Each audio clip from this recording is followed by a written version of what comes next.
بسم اللہ الرحمن الرحیم۔ السلام علیکم۔ 16 اگست 2020 کے لحاظ سے سعودی عرب میں وبائی مرض کی رپورٹ شیئر کی جا رہی ہے۔ 24 گھنٹے میں 1227 افراد وبائی مرض سے متاثر ہوئے ہیں، جبکہ 39 افراد انتقال بھی کر گئے ہیں۔ انا للہ و انا الیہ راجعون۔ صحت یاب ہونے والے مریضوں کی تعداد کافی بہتری اس میں آئی ہے۔ 2466 افراد صحت یاب ہوئے ہیں۔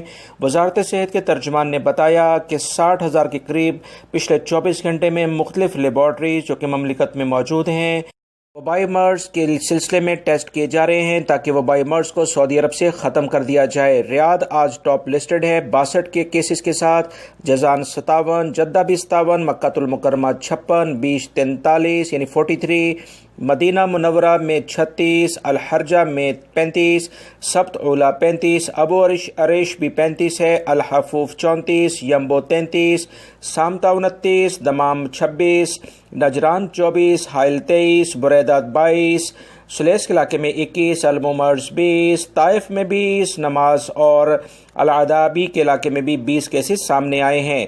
حفر الباطن 19 ہے، بسمر کے علاقے میں 18، اونیزہ، بشائر، احد مسارجہ ان میں 17 کیسز ہیں، خمیس مشید الناریہ میں 15 کیسز ہیں، الزہران میں بھی 15 ہیں، کنفدہ 13، سرات عبیدہ بقہ ان میں 12 کیسز ہیں، البرجشی، بیشا اور جبیل میں 11 کیسز ہیں، وادی دواسیر میں بھی 11 ہیں، ابہا 10 ہے، عقیق کے علاقے میں بکریا، الرس، المزیف، الریس اور سبیہ، بدر الجنوب ان سب میں 9 کیسز ہیں۔ دیگر علاقوں میں دوستو 5 سے 6 کیسز سامنے آئے ہیں۔ بڑے اہم علاقوں کی تفصیلات آپ سے شیئر کر دی گئی ہیں۔